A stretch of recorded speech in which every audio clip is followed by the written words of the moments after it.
Well, let's now get more on Tuesday's Israeli election from Tal Harris, Executive Director of the One Voice Movement, joining us on the line from Tel Aviv, I believe.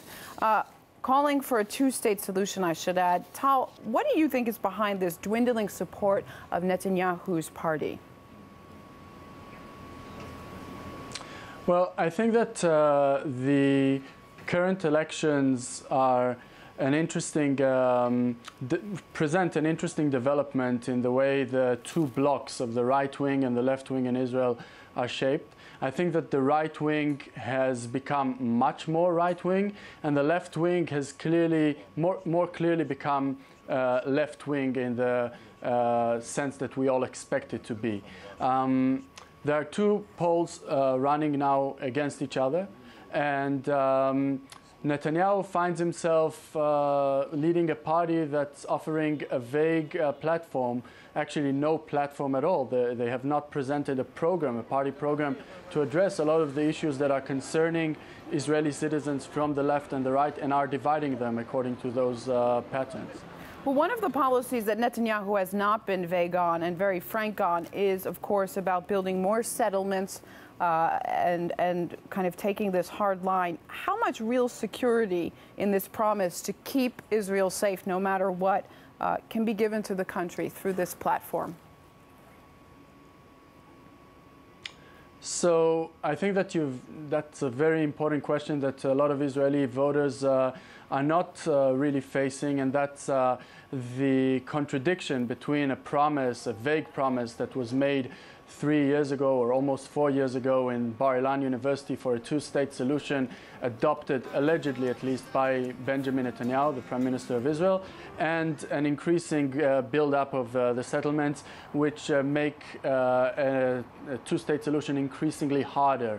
I think that there's also another side to it, though, and we see this in a recent study published by Daniel Abrams Center in the United States, in Washington, where we see an increasing number of people also among the right-wing constituency, among the voters for the right-wing parties who would accept a two-state solution based on the 1967 borders. And when you think about the prospects for this government leading a policy of more settlement expansion and indeed even annexation of the occupied territories in the West Bank, I think that it would lead not only to a growing pressure and friction with the United States and President Obama with the European Union and with the Palestinian population, but it will also lead to a growing disappointment in the Israeli public that is still supporting, and I believe will still support, and uphold its right to peace and security, which can only be manifested and realized through the two-state solution. I want to talk more in depth about that pressure. Since 2010, of course, peace talks have been frozen on the Palestinian issue, and then you have relations which are relatively tense between Netanyahu and Obama. How much pressure do you think we could actually see in the future on the global stage? I mean, the past has really been a lesson that sometimes as much pressure is put on, it might not, you know, create a solution. So how do you see a way out of this? Well, you've noted several factors that will definitely be in the mindset of the Israeli voter when he or she approach the ballot in less than 24 hours. And it is dangers such as international isolation, dangers such as a third intifada or violent/non-violent uprising on the Palestinian front. I think that the biggest pressure, though, would come from the Israeli public, whom, as I said, is primarily seeking for the good life, seeking for a sort of status quo, and a status quo will not be realized, will not be possible without some progress on the Israeli-Palestinian front. So while Netanyahu has been appeasing for very long the hardline settler lobby, there's also a growing lobby of moderates who have been who have grown tired of the mishmash policies and trying to, you know, appease both the settlers and the international community at the same time. And we see even now in the month leading up to the election, when we go in campuses around the country, our activists are opening mock ballots and urging people to vote on whatever issue that is of concern to them, be it social justice, security, or whatever other issue is on their agenda.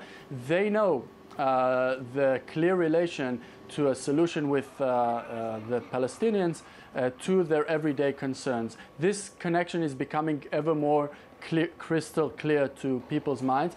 Will it be manifested in the polls tomorrow? Maybe it's too early, and maybe it still needs to ripe a bit more. And in that respect, that tension between what Israelis want, the good life that they want, the security, the social justice, the welfare that they expect to see, and the solution to the Palestinian-Israeli conflict, maybe that connection and the tension between those two aspirations, maybe it's not fully understood yet by the entire Israeli electorate, and we will end up with a right-wing coalition. But I believe that in the next 4 years, the greatest change would be the voice of those 250,000 people who have clicked and shared the video that One Voice released recently and have attended our town hall meetings in the month leading up to this election, and have increasingly engaged with the call for the upcoming leadership, be it as it may, from the right or the left, to we will certainly be watching very closely, like you said, to see if there's any shift in the status quo. Israeli elections, of course, Tuesday. Tal Harris, activist, executive director of the One Voice movement, live with us on the line from Tel Aviv. Thank you for that.